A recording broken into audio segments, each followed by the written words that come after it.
पांचवें चरण के ओपिनियन पोल में आप सभी का हार्दिक स्वागत है।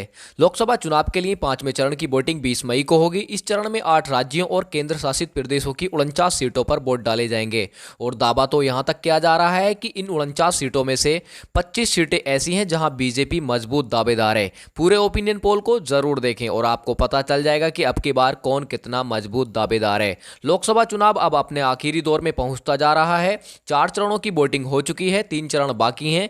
पांचवें चरण में 8 राज्यों और केंद्र शासित प्रदेशों की 49 सीटों पर वोट डाले जाएंगे। इस चरण में 695 उम्मीदवारों की किस्मत दांव पर है। पांचवें चरण की लड़ाई इसलिए भी दिलचस्प है क्योंकि स्मृति ईरानी की अमेठी सीट, राहुल गांधी की रायबरेली और पीयूष गोयल की मुंबई नॉर्थ सीट पर भी वोटिंग होगी।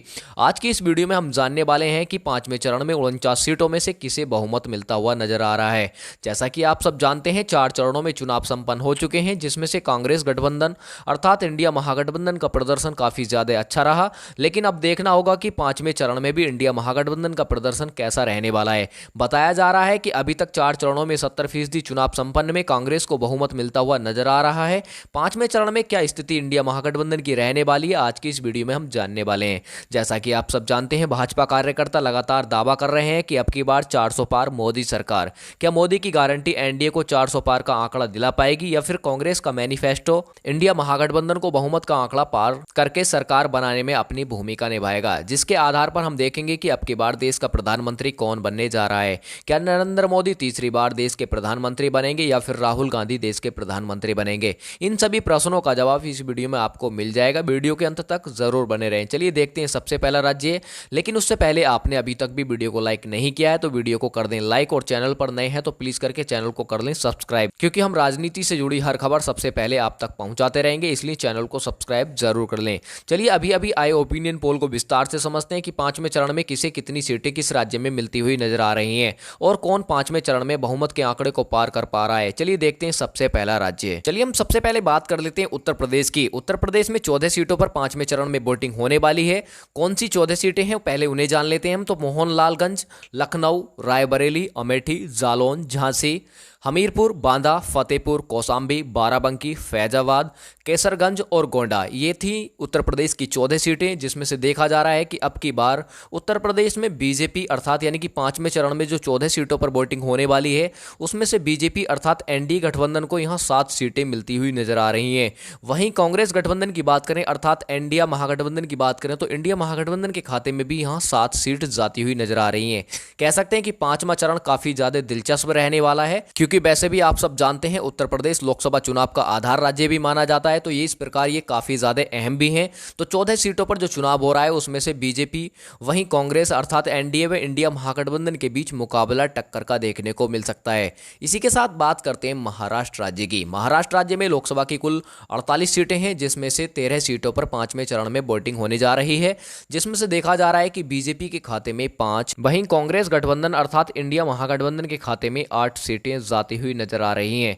कह सकते हैं कि महाराष्ट्र राज्य में भी इंडिया महागठबंधन लगातार अपनी पकड़ बनाए हुए चल रहा है। कह सकते हैं कि इंडिया महागठबंधन काफी ज्यादा मजबूत स्थिति में दिख रहा है और काफी ज्यादा यहां सीटें भी ले जाता दिख रहा है। जैसा कि आप सब जानते हैं, महाराष्ट्र में शिवसेना पार्टी काफी मजबूत स्थिति में है और 2019 में शिवसेना व कांग्रेस ने मिलकर के अपनी सरकार बनाई थी, जिसके चलते हो सकता है कि अब की बार लोकसभा चुनाव में कांग्रेस अर्थात इंडिया महागठबंधन को यहां फायदा मिलता हुआ नजर आए, और आप देख भी सकते हैं कि इंडिया महागठबंधन को यहां फायदा मिलता हुआ नजर भी आ रहा है।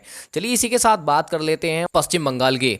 पश्चिम बंगाल में लोकसभा की कुल 42 सीटें हैं, जिसमें से पांचवें चरण की बात करें तो 7 सीटों पर यहां चुनाव होने वाला है, यानी कि वोटिंग होने वाली है, जिसमें से देखा जा रहा है कि बीजेपी गठबंधन अर्थात एनडीए की बात करें तो 2 सीटें जाती हुई नजर आ रही हैं। वहीं कांग्रेस गठबंधन की बात करें तो 5 सीटें जाती हुई नजर आ रही हैं। और जैसा कि आप सब जानते हैं, पश्चिम बंगाल की जो मुख्यमंत्री ममता बनर्जी हैं वो इंडिया महागठबंधन में शामिल हैं, जिसके चलते इंडिया महागठबंधन को पश्चिम बंगाल में काफी ज्यादा फायदा मिलता हुआ नजर आ रहा है। जैसा कि आप सब जानते हैं, ममता बनर्जी का यानी कि जो मुख्यमंत्री है पश्चिम बंगाल की, उनका एक बयान काफी ज्यादा चर्चा में रहा। उन्होंने कहा था कि इंडिया महागठबंधन का हम बाहरी सपोर्ट करेंगे, लेकिन यह फेक न्यूज थी। लेकिन उसमें बाद में कहा कि ममता बनर्जी ने कहा है कि हम पूर्णतः इंडिया महागठबंधन का हिस्सा है, जिसके चलते इंडिया महागठबंधन जीत दर्ज करेगा। चलिए इसी के साथ बात करते हैं बिहार राज्य की। बिहार राज्य में लोकसभा की कुल 40 सीटें हैं, जिसमें से पांचवें चरण की बात करें तो 5 सीटों पर यहां वोटिंग होने जा रही है, जिसमें से देखा जा रहा है कि बीजेपी गठबंधन अर्थात एनडीए की बात करें तो एक सीट जाती हुई नजर आ रही है। वहीं कांग्रेस गठबंधन अर्थात इंडिया महागठबंधन की बात करें तो 4 सीटें जाती हुई नजर आ रही हैं। कह सकते हैं कि बिहार राज्य में भी इंडिया महागठबंधन लगातार अपना प्रदर्शन काफी ज्यादा बेहतर करता हुआ नजर आ रहा है। और आपको पता ही है कि नीतीश कुमार अभी भी पलटी मारने के इरादे से हैं। तो अब देखना होगा कि नीतीश कुमार एनडीए के साथ जाते हैं या फिर इंडिया गठबंधन के साथ जाते हैं, वो बाद में देखा जाएगा। लेकिन अभी तक यहां राजनीतिक खलबली मची हुई है, जिसके चलते बिहार राज्य में काफी ज्यादा खलबली मचने के साथ ही इंडिया महागठबंधन को काफी ज्यादा फायदा मिलता हुआ नजर भी आ रहा है।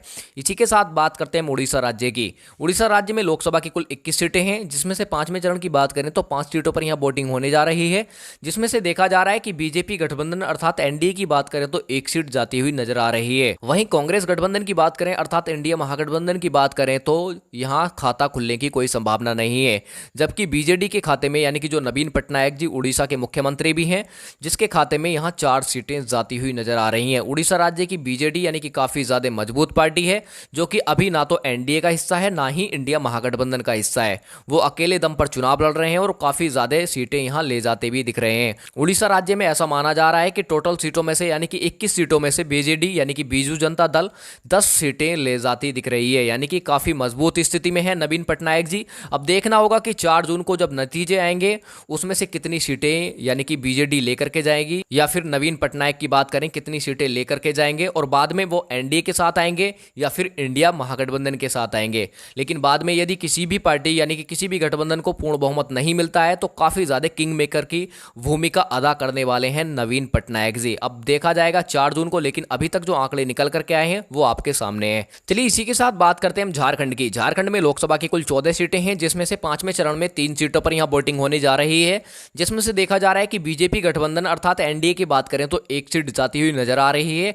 वहीं कांग्रेस गठबंधन की बात करें अर्थात इंडिया महागठबंधन की बात करते हैं तो 2 सीटें जाती हुई नजर आ रही हैं। कह सकते हैं कि झारखंड में भी 5वें चरण में इंडिया महागठबंधन 1 सीट पर आगे दिखाई दे रहा है। इसी के साथ बात करते हैं हम जम्मू कश्मीर की। तो जम्मू कश्मीर में लोकसभा की कुल 6 सीटें हैं, जिसमें से 1 सीट पर 5वें चरण में वोटिंग होने जा रही है, जो कि बीजेपी अर्थात एनडीए के खाते में जाती ये सीट दिखाई दे रही है। इंडिया महागठबंधन का यहां खाता खुलने की कोई संभावना नहीं है।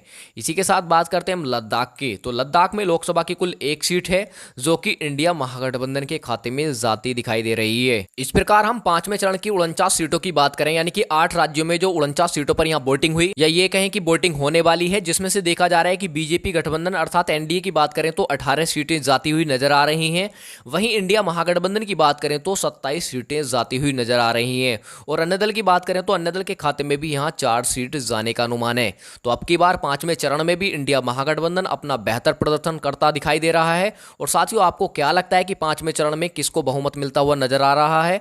कमेंट करके जरूर बताएं। और 5वें चरण के आधार पर यह भी कमेंट करके जरूर बताएं, क्योंकि पहले भी 70% चुनाव हो चुका है और 5वें चरण में भी जो चुनाव होने जा रहा है, कुल मिलाकर के जो चुनाव होगा यानी कि उसमें किसकी सरकार बनने जा रही है, कमेंट करके जरूर बताएं। क्योंकि जनता की राय लोकतंत्र को मजबूत बनाने के लिए महत्वपूर्ण होती है, इसलिए अपनी कीमती राय अवश्य दें। और वीडियो अच्छी लगी हो तो वीडियो को लाइक कर चैनल को सब्सक्राइब जरूर कर लें। मिलते हैं अगले एग्जिट पोल में, ओपिनियन पोल में। तब तक के लिए गुड बाय, टेक केयर।